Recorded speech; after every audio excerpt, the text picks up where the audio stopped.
Hi friends, welcome to Xylem. ഞാൻ രാജേശ്വരി വിനോദ്. സുഖമായിരിക്കുന്നു എന്ന് വിശ്വസിക്കുന്നു. കുറേ നാളുകളായി നേരെ കണ്ടിട്ട് പഠനമൊക്കെ നല്ല രീതിയിൽ പോകുന്നു എന്ന് വിചാരിക്കുന്നു. അപ്പോൾ എന്താണ് ഇന്ന് നമ്മൾ സെറ്റ് 5-ലെ ക്വസ്റ്റ്യൻ പേപ്പറാണ് ഡിസ്കസ് ചെയ്യുന്നത്. അതിൽ സൈക്കോളജി ഏരിയയാണ് നമ്മൾ ഇന്ന് കാണാൻ പോകുന്നത്.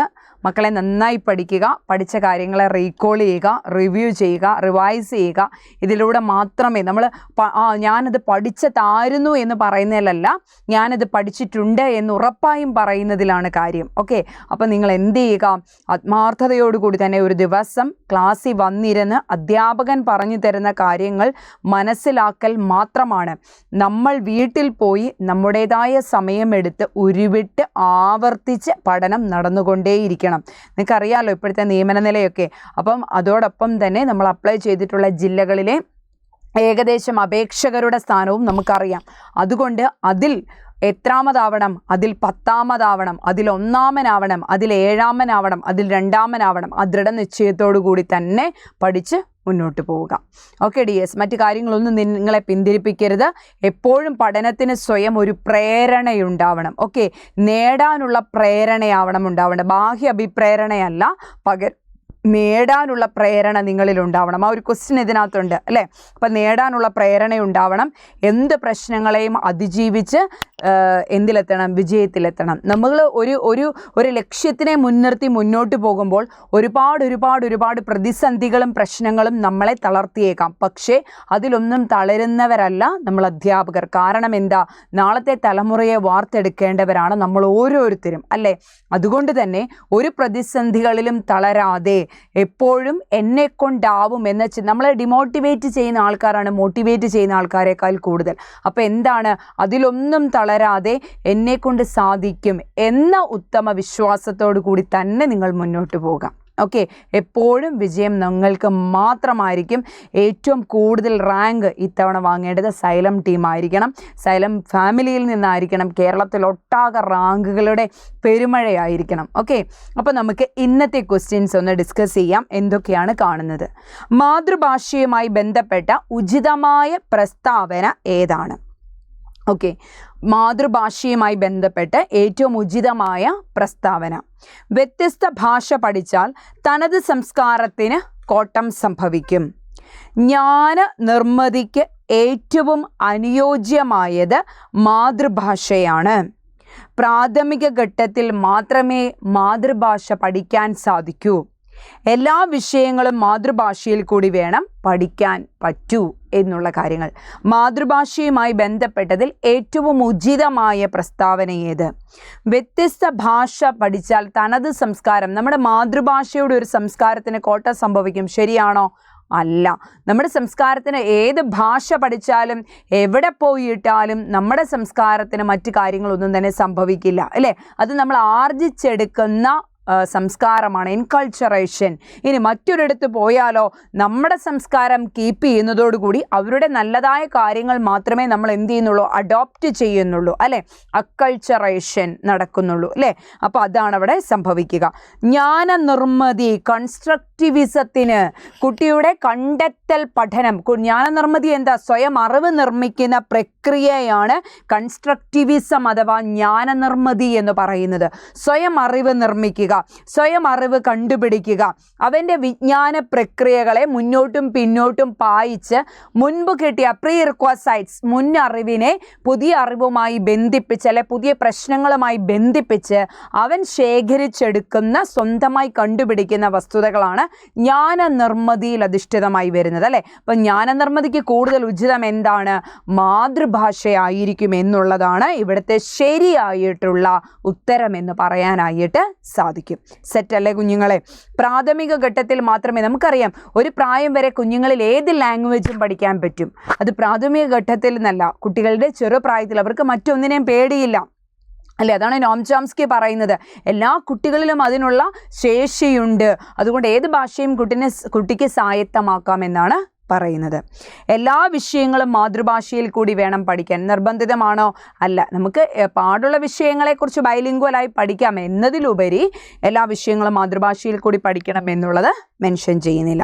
അപ്പോൾ മാതൃഭാഷയുമായി ബന്ധപ്പെട്ടതിൽ ഏറ്റവും ഉചിതമായ പ്രസ്താവന ഏതാണെന്ന് ചോദിച്ചാൽ ജ്ഞാനനിർമ്മിതിക്ക് ഏറ്റവും അനുയോജ്യമായത് മാതൃഭാഷയാണ് എന്നുള്ളതാണ്. ഓക്കെ, സെറ്റല്ലേ കുഞ്ഞുങ്ങളെ? സെക്കൻഡ് ക്വസ്റ്റ്യനിലേക്ക് പോവുകയാണ്. ഭാഷ സ്വായത്തമാക്കുന്നതിനുള്ള അഭിവാഞ്ഛ എല്ലാ കുട്ടികളിലും ഉണ്ട്. എല്ലാ കുട്ടികളിലും ഭാഷ സാധ്യമാക്കുന്നതിനുള്ള ഒരു ഡിവൈസ് ഉണ്ട് എന്ന് പറയുന്നു. ഭാഷാ വികസനവുമായി ബന്ധപ്പെട്ട ഈ ആശയങ്ങൾ മുന്നോട്ട് വച്ചത് ആരാണ്? നമുക്കറിയാം, ജനിച്ച ഉടനെ തന്നെ കുട്ടിയുടെ മസ്തിഷ്കത്തിൽ ഭാഷാർജന കൗശലം എന്ന് പറയുന്ന ഒരു സംഭവം, ഒരു സംഗതി ഉണ്ട് എന്ന് പറഞ്ഞത് വേറെ ആരുമല്ല, നോം ചോംസ്കിയാണ്. ഓക്കെ, അദ്ദേഹം പറയുന്നു യൂണിവേഴ്സൽ ഗ്രാമർ എന്ന് പറയുന്ന ഒരു ഭാഗമുണ്ട്. യൂണിവേഴ്സൽ ഗ്രാമർ, അതിനെയാണ് അദ്ദേഹം രചനാന്തര പ്രജനന വ്യാകരണം, ട്രാൻസ്ഫർമേഷണൽ ജനറേറ്റീവ് ഗ്രാമർ എന്ന് പറയുന്നത്. ഓക്കെ, മുതിർന്നവരുടെ അല്ലെങ്കിൽ മൃഗങ്ങളുടെ അല്ലെങ്കിൽ മുതിർന്നവരെ അനുകരിച്ചാണ് ഭാഷ പഠിക്കുന്നത് എന്ന് സ്കിന്നർ പറഞ്ഞപ്പോൾ അതിനെതിരായി പ്രതികരിച്ചു. കാരണം കുട്ടികളിലെല്ലാം ഭാഷ സ്വായത്തമാക്കുന്നതിനുള്ള ഒരു കൗശലമുണ്ട് എന്ന് സമർത്ഥിച്ച ഭാഷാശാസ്ത്രജ്ഞനാണ് നോം ചോംസ്കി എന്ന് പറയുന്നത്.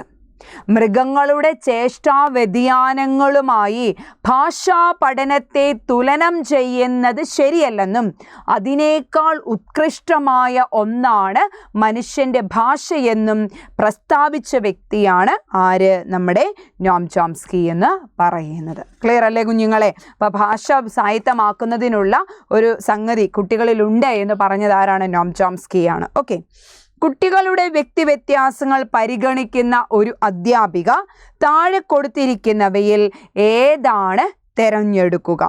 കുട്ടികളെ സ്വയം പഠനത്തിന് പ്രേരിപ്പിക്കുന്നു, ഇടയ്ക്കിടയ്ക്ക് പരീക്ഷണങ്ങൾ നടത്തുന്നു, വൈവിധ്യമാർന്ന ബോധന രീതികൾ അവലംബിക്കുന്നു, ക്ലാസ് PTA യോഗങ്ങൾ നടത്തുന്നു. ഇവിടെ എന്താണ്? കുട്ടിയുടെ വ്യക്തിവ്യത്യാസം, ഇൻഡിവിജ്വൽ ഡിഫറൻഷ്യാലിറ്റി, പ്രതിഭാശാലികൾ ഉണ്ടാവാം, മാനസിക മാന്ദ്യമുള്ളവരുണ്ടാവാം, അണ്ടർ അച്ചീവർ ഉണ്ടാവാം, പിന്നെ ആരാണ്? പഠനത്തിൽ പിന്നോക്കം നിൽക്കുന്നവരുണ്ടാവാം. ഇങ്ങനെ പല വിഭാഗത്തിൽപ്പെട്ട, കായിക വൈകല്യമുള്ള കുട്ടികൾ, ഇങ്ങനെ പല വിഭാഗത്തിൽപ്പെട്ട അല്ലെങ്കിൽ ഒരുപാട് സാമൂഹിക സാംസ്കാരിക മേഖലകളിൽ മുൻപന്തിയിലും താഴെയും മീഡിയമായിട്ടൊക്കെ ഉള്ള കുട്ടികളുണ്ടാവും. ഇതൊക്കെ വ്യക്തിവ്യത്യാസത്തിന് പ്രധാന കാരണങ്ങളാണ്. അതുകൊണ്ട് തന്നെ ഈ വ്യക്തിവ്യത്യാസമുള്ള ഇൻഡിവിജ്വൽ ഡിഫറൻഷ്യാലിറ്റി കീപ്പ് ചെയ്യുന്ന ഒരു ക്ലാസ് മുറിയിൽ അധ്യാപകൻ എന്താണ് ശ്രദ്ധിക്കേണ്ടത് എന്ന് ചോദിച്ചാൽ എന്താണ്? അദ്ദേഹം നൽകുന്ന ബോധന രീതികൾ വൈവിധ്യമാർന്ന ബോധന രീതികളായിരിക്കണം. എന്താണ്? വൈവിധ്യമാർന്ന ബോധന രീതികളായിരിക്കണം എന്നാണ് പറയുന്നത്. വ്യക്തിവ്യത്യാസമുള്ള ഒരു ക്ലാസ്സുകളിൽ അധ്യാപകൻ ശ്രദ്ധിക്കേണ്ടത് വൈവിധ്യമാർന്ന ബോധന രീതികളാണെന്ന് പറയാൻ സാധിക്കും. ജെറോം എസ് ബ്രൂണർ ആശയ രൂപീകരണവുമായി ബന്ധപ്പെട്ട് മുന്നോട്ട് വച്ച പഠനഘട്ടങ്ങളിൽ പെടാത്തത് ഏത്? ജെറോം എസ് ബ്രൂണർ ഹർവാർഡ് സർവകലാശാലയിലെ പ്രൊഫസറായിരുന്നു അല്ലേ? The culture of education and the process of education എന്ന 2 ഗ്രന്ഥങ്ങൾ ജെറോം എസ് ബ്രൂണറിൻ്റേതാണെന്ന് പറയാം. അദ്ദേഹം വിദ്യാഭ്യാസ മേഖലയ്ക്ക് നൽകിയ, അതായത് ആധുനിക വിദ്യാഭ്യാസ ചർച്ചകളിൽ സജീവമായ ജെറോം എസ് ബ്രൂണറിൻ്റെ ആശയമാണ് പഠിക്കാൻ പഠിക്കൽ, ലേണിംഗ് ടു ലേൺ എന്ന ആശയം, ലേണിംഗ് ടു ലേൺ എന്ന ആശയം. വിജ്ഞാന വിസ്ഫോടനവുമായി പൊരുത്തപ്പെടണമെങ്കിൽ ഓരോ പഠിതാവും പഠിക്കേണ്ടത് എങ്ങനെയെന്ന് പഠിക്കണമെന്ന് അദ്ദേഹം പ്രസ്താവിക്കുകയുണ്ടായി. എങ്ങനെ പഠിക്കണം, പഠിക്കാൻ പഠിക്കലും എങ്ങനെ പഠിക്കണം എന്നുള്ള കാര്യങ്ങളെക്കുറിച്ച് ഊന്നൽ നൽകിയ മനഃശാസ്ത്രജ്ഞനാണ് ജെറോം എസ് ബ്രൂണർ എന്ന് പറയുന്നത്. ഓക്കെ, ഇനി അദ്ദേഹം പ്രാധാന്യം നൽകുന്നതാണ് കണ്ടെത്തൽ പഠനത്തിന്, ചാക്രികാരോഹണ രീതിക്ക്, ആശയാധാന മാതൃക, കോൺസെപ്റ്റ് അറ്റൈൻമെൻറ്റ് മോഡൽ. ഓക്കെ, ഇതിനൊക്കെ പ്രാധാന്യം നൽകിയ തൻ്റെ സിദ്ധാന്തങ്ങളിൽ ചാക്രികാരോഹണ രീതിയുടെ പ്രാധാന്യം പാഠ്യപദ്ധതിയിലും കൂടെ ഊന്നൽ നൽകിയ ഒരു വ്യക്തിയാണ് ജെറോം എസ് ബ്രൂണർ എന്ന് പറയുന്നത്.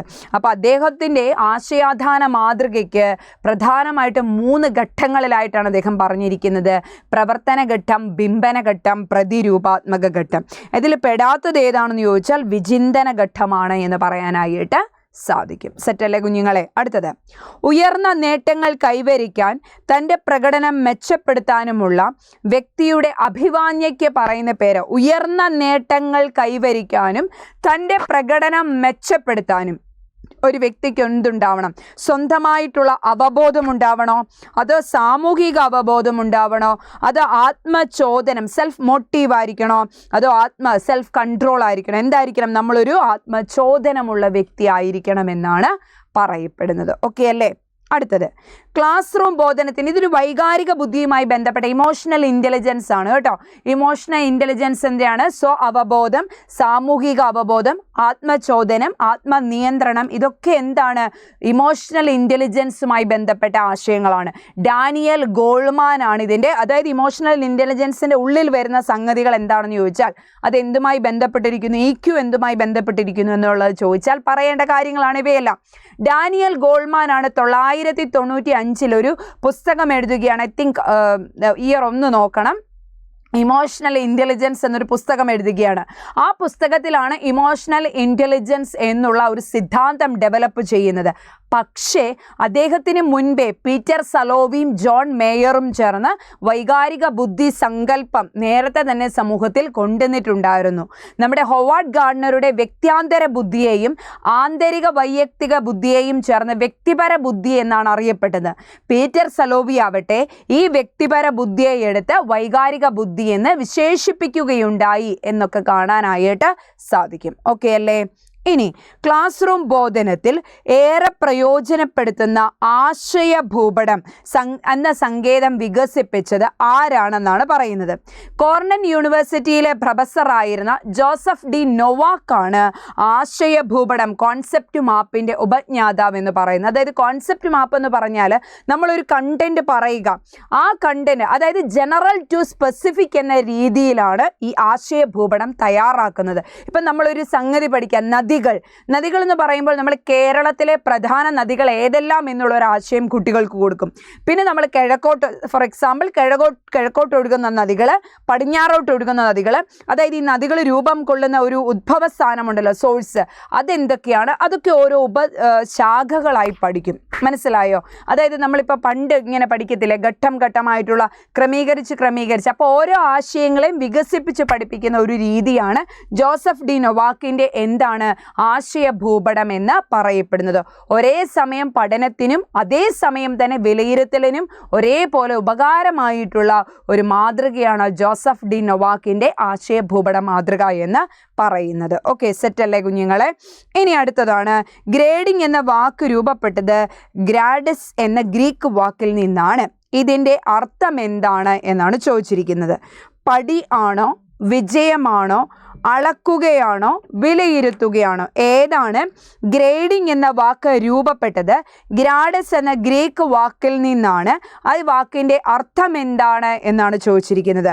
എന്താണ് വരുന്നത്? പടി എന്നുള്ളതാണ്. ഗ്രേഡിംഗ്, ഓരോ പടിപടിയായി എന്നുള്ള അർത്ഥത്തിലാണ് ഗ്രേഡിംഗ്. ആദ്യമായി SSLC എക്സാം ഗ്രേഡിംഗ് സമ്പ്രദായം കൊണ്ടുവന്ന ആദ്യത്തെ SSLC എക്സാം നടന്ന വർഷം ഏതാണ്?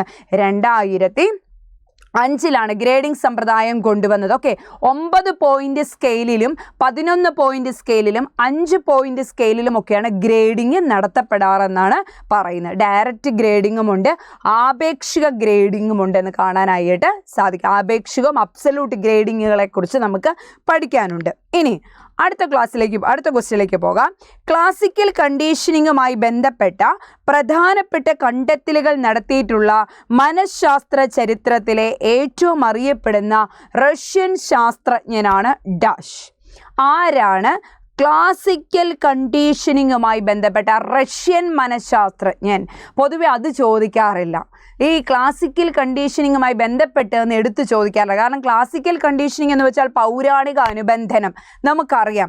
എന്നാൽ നമുക്ക് തരുന്നത് ഏറ്റവും ആദ്യമായി അനുബന്ധന പ്രക്രിയയിൽ ഏർപ്പെട്ട റഷ്യൻ മനഃശാസ്ത്രജ്ഞൻ ആര്? ഈശ്വര കുഴുങ്ങി. ഇതാണ് പ്രശ്നം. ഇങ്ങനെയാണ് ക്വസ്റ്റ്യൻ ചോദിക്കുക. ഇത് കുറച്ചുകൂടെ ഇതിട്ട് ടീച്ചർ കുറച്ചുകൂടെ ഒരു സന്മനസ്സുള്ളത് കൊണ്ടാണ് ക്ലാസിക്കൽ കണ്ടീഷനിങ് എന്ന് കേട്ടോ. കാരണം കാരണം എന്താ, ഈ ക്ലാസിക്കൽ കണ്ടീഷനിങ് എന്നുള്ള പേര് കേൾക്കുമ്പോൾ ഏകദേശം നിങ്ങൾക്ക് എന്ത് ചെയ്യാൻ പറ്റും, ആ മാർക്ക് സ്കോർ ചെയ്യാൻ പറ്റും. ആരാണ്? നായയെ വെച്ച് പരീക്ഷണം നടത്തി ഏറ്റവും ആദ്യമായി അനുബന്ധന സിദ്ധാന്തങ്ങളിൽ ഏർപ്പെട്ട് ആ അനുബന്ധന സിദ്ധാന്തങ്ങളിൽ നിന്ന് 6 നിയമങ്ങൾ ഏതൊക്കെയാണ്? Stimulus discrimination, stimulus generalisation, extinction വിലോപം, ചോദക വേർതിരിവ്, ചോദക സാമാന്യവത്കരണം, വിലോപം, പിന്നെ എന്താണ് വിളംബിത അനുബന്ധിത പ്രതികരണം, ഇതുപോലുള്ള നിയമങ്ങൾ ആവിഷ്കരിച്ച വ്യക്തിയാണ് നമ്മുടെ ഇവാൻ പെട്രോവിച്ച് പാവ്ലോവ് എന്ന് പറയുന്നത്. ഓക്കെ, അദ്ദേഹം നായയെ വെച്ചാണ് പരീക്ഷണം നടത്തിയത്. അവിടെ നാച്ചുറൽ സ്റ്റിമുലസ് ആയ ഇറച്ചിയും ആർട്ടിഫിഷ്യൽ സ്റ്റിമുലസ് ആയ മണിനാദവും തമ്മിൽ ബന്ധിപ്പിച്ച് ഈ ഇറച്ചി ഇല്ലാതെയും മണിനാദത്തിൻ്റെ സൗണ്ട് കേൾക്കുമ്പോൾ നായയുടെ വായിൽ നിന്ന് സലൈവേഷൻ കൊണ്ടുവരുന്ന ഒരു പ്രക്രിയയിലേക്ക് എത്തിച്ചു. അതാണ് അനുബന്ധനം എന്ന പദത്തിൻ്റെ അർത്ഥമെന്ന് പറയാനായിട്ട് സാധിക്കും. അതായത് മനഃശാസ്ത്ര ചരിത്രത്തിലെ ഏറ്റവും ആദ്യത്തെ സിദ്ധാന്തമായതിനാലാണ് അതിനെ പൗരാണികം എന്ന് വിശേഷിപ്പിക്കാൻ കാരണമെന്ന് കൂടി നമുക്ക് അവിടെ പഠിച്ചു നോക്കാം. അപ്പോൾ ഇവിടെ ഉത്തരം ആരാണ്? ഇവാൻ പെട്രോവിച്ച് പാവ്ലോവ് ആണ് എന്ന് പറയാനായിട്ട് സാധിക്കും. ക്ലിയർ? ഇനി 5ാം ക്ലാസ്സുകാരിയായ ഫെമിനയ്ക്ക് വളരെ എളുപ്പത്തിൽ 4x10 ഉത്തരം മനക്കണക്കായി 40 എന്ന് പറയാൻ കഴിയും. എന്നാൽ ചുവടെയുള്ള വഴിക്കണക്കിന് രൂപത്തിലുള്ള ചോദ്യങ്ങളുടെ ഉത്തരം പറയാൻ കഴിയുന്നില്ല. ഇതിന് കാരണമെന്ത്? ചോദ്യം ഇതായിരുന്നു: ഒരു റീഫിൽ പേനയുടെ വില 10 രൂപയാണെങ്കിൽ ഇത്തരത്തിലുള്ള 4 പേനകളുടെ വില എന്ത്? അപ്പോൾ കൊച്ചിന് എന്ത് പറ്റി എന്നുള്ളതാണ്. കുട്ടിക്ക് ഗുണന പട്ടിക അറിയില്ല. ഗുണന പട്ടിക അറിയത്തില്ലാത്ത കൊച്ച് 4 × 10 = 40 എന്ന് പറയുമോ? ഇല്ല.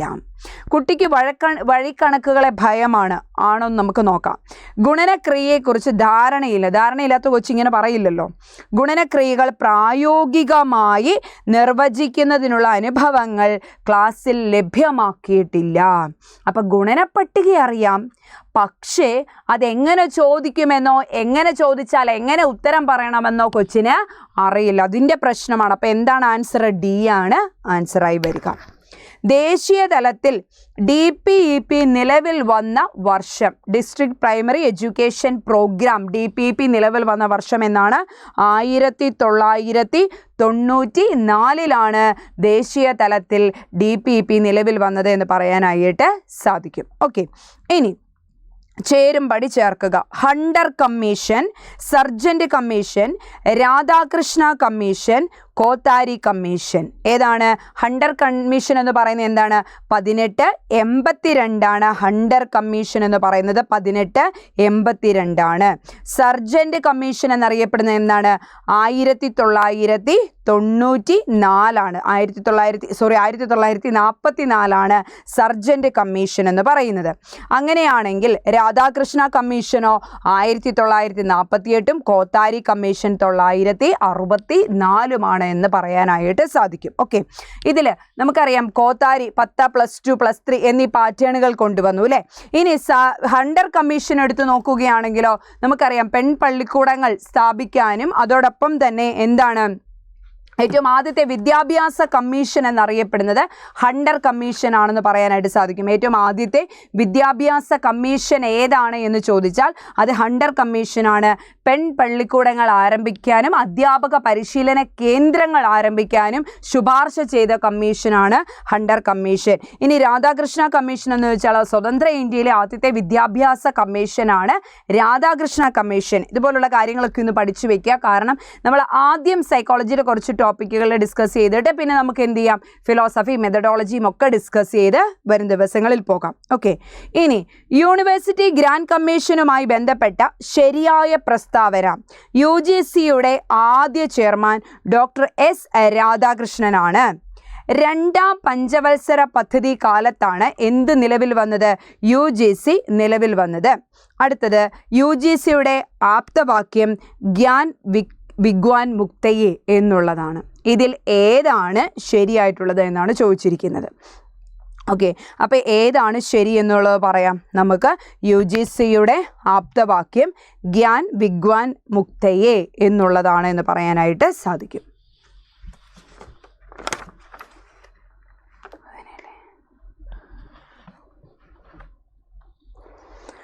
അടുത്ത ക്വസ്റ്റ്യനിലേക്ക് പോകാം. ബഹുവികൽപ്പ ചോദ്യങ്ങളിലൂടെ വിലയിരുത്തപ്പെടുന്ന കുട്ടിയുടെ കഴിവ്. ബഹുവികൽപ്പ ചോദ്യങ്ങളിലൂടെ വിലയിരുത്തപ്പെടുന്ന കുട്ടിയുടെ കഴിവ് ഏതാണ്? ശരിയായ ബഹുവികൽപ്പ ചോദ്യങ്ങൾ എന്നാണ് ചോദിച്ചിരിക്കുന്നത്. അതായത് മൾട്ടിപ്പിൾ ചോയ്സ് ക്വസ്റ്റ്യൻ ആണ്. ശരിയായ ഉത്തരം തിരിച്ചറിയാനുള്ള കഴിവ്, ശരിയായ ഉത്തരം വിശകലനം ചെയ്യാനുള്ള കഴിവ്, ശരിയായ ഉത്തരം രൂപീകരിക്കാനുള്ള കഴിവ്, ശരിയായ ഉത്തരം മൾട്ടിപ്പിൾ ചോയ്സ് ക്വസ്റ്റ്യൻ എന്താണ് ചോദിക്കുന്നത്? ഇന്ത്യയിലെ ആദ്യത്തെ സ്വാതന്ത്ര്യ സമരം നടന്ന വർഷം 1856, 1857, 1855, 1854. ബഹുവികൽപ്പ ചോദ്യമാണ്. ഇതിൽ നിന്നും കുട്ടി എന്താ ഉത്തരം തരുന്നത്?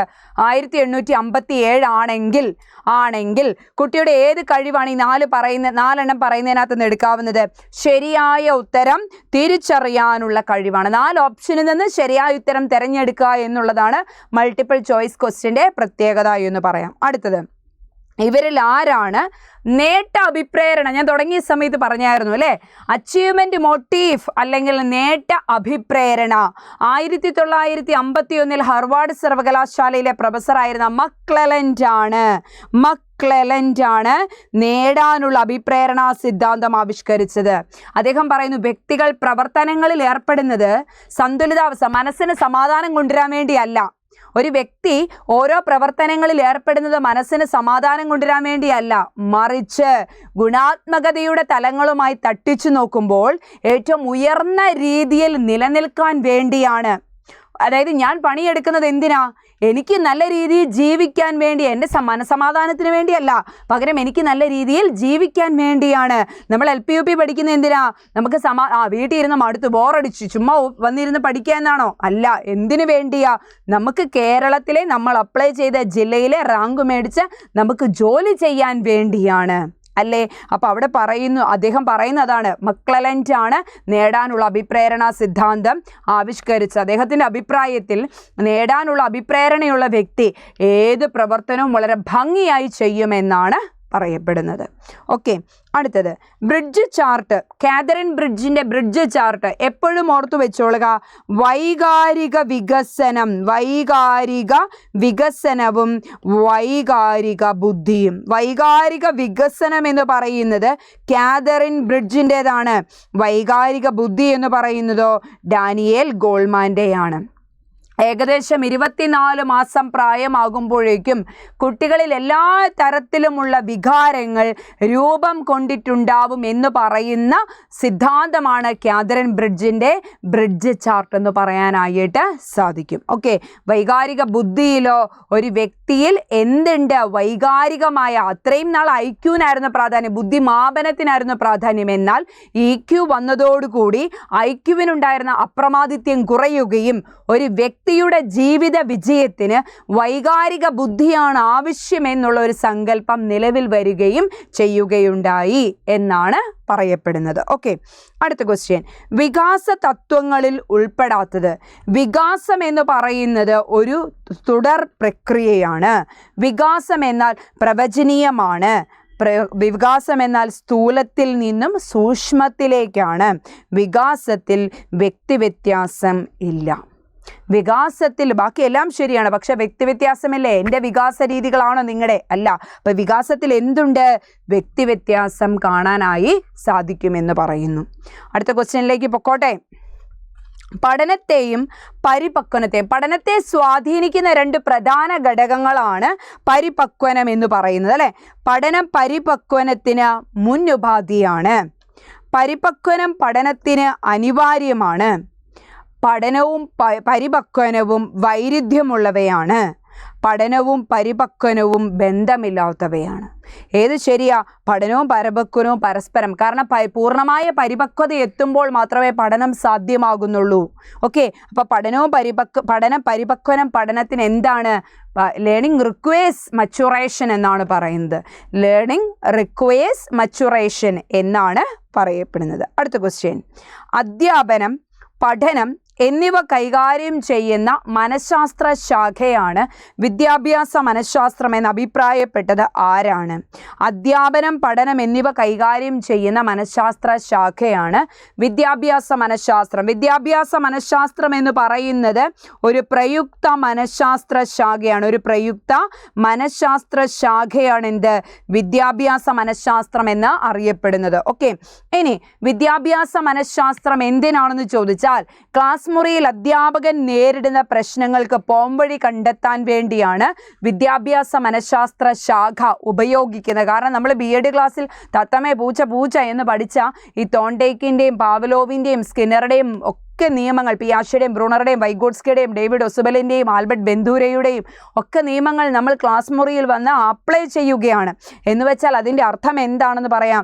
നമ്മൾ നേരിടുന്ന പ്രശ്നങ്ങൾക്ക് പോംവഴി കണ്ടെത്തുകയാണ് നമ്മൾ വിദ്യാഭ്യാസ മനഃശാസ്ത്ര ശാഖയിലൂടെ എന്ന് പറയാനായിട്ട് സാധിക്കും. അതുകൊണ്ട് തന്നെ വിദ്യാഭ്യാസ മനഃശാസ്ത്രത്തിനെ ഒരു പ്രയുക്ത മനഃശാസ്ത്ര ശാഖ എന്ന് വിശേഷിപ്പിക്കാനായി സാധിക്കും എന്നാണ് പറയുന്നത്. സെറ്റല്ലേ കുഞ്ഞുങ്ങളെ? ഓക്കെ, ആരാണ് പറഞ്ഞത്? BF സ്കിന്നറാണ്. എന്താണ്? വിദ്യാഭ്യാസ മേഖലയ്ക്ക് ക്രമീകൃത പഠന രീതി സംഭാവന ആയി നൽകി. ക്രമീകൃത പഠന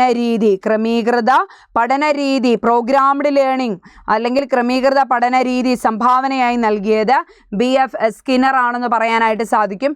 അതോടൊപ്പം തന്നെ എന്താണ്?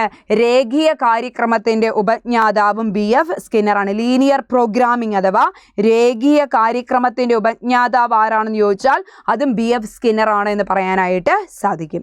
സെറ്റല്ലേ കുഞ്ഞുങ്ങളെ? പിയാഷയുടെ വൈജ്ഞാനിക വികസന ഘട്ടത്തിൽ 4 മുതൽ 7 വരെയുള്ള ഘട്ടം ഏതാണ്? ഏതൊക്കെ ഘട്ടങ്ങളാണുള്ളത്? ഇന്ദ്രിയ ജാലക ഘട്ടം, പ്രാക് മനോവ്യാപാര ഘട്ടം, മൂർത്ത മനോവ്യാപാര ഘട്ടം, അമൂർത്ത മനോവ്യാപാര ഘട്ടം എന്നീ 4 ഘട്ടങ്ങളാണുള്ളത് അല്ലേ? ശരിയായിട്ടും. ഇനി ഈ 4 മുതൽ 7 വയസ്സ് വരെ എന്ന് ചോദിക്കുമ്പോൾ അവിടെ എന്ത് വരാം? ഇൻഡ്യൂഷൻ സ്റ്റേജ്, ഊഹനഘട്ടമാണ്. ഊഹനഘട്ടം, ഇൻഡ്യൂഷൻ സ്റ്റേജ് എന്ന് പറയുന്നു. ഊഹനഘട്ടം എന്നാണ് പറയപ്പെടുന്നത്. വൈജ്ഞാനിക വികസനത്തെ ശിശുവികാസത്തിൻ്റെ ആണിക്കല്ലായി കണ്ട വ്യക്തിയാണ് ജീൻ പിയാഷെ. സ്വന്തം മക്കളിൽ പരീക്ഷണം നടത്തി സിദ്ധാന്തങ്ങൾ ആവിഷ്കരിച്ച വ്യക്തിയാണ് ജീൻ പിയാഷെ. അദ്ദേഹം സാൻമാർഗിക വികസനത്തിനും ഒരു അടിത്തറ നൽകി. അതോടൊപ്പം തന്നെ ജ്ഞാനനിർമ്മിതി, വൈജ്ഞാനിക മേഖലയെ കൂടുതൽ വികസിപ്പിക്കുകയും വിദ്യാഭ്യാസ മേഖലയിൽ ഒരു സംഭാവനയായി അതിനെ നൽകുകയും ചെയ്ത വ്യക്തിയാണ് ജീൻ പിയാഷെ എന്ന് പറയാനായിട്ട് സാധിക്കും. അടുത്തത്, സാക്ഷരതാ മിഷൻ്റെ പുതിയ പേരെന്ത്?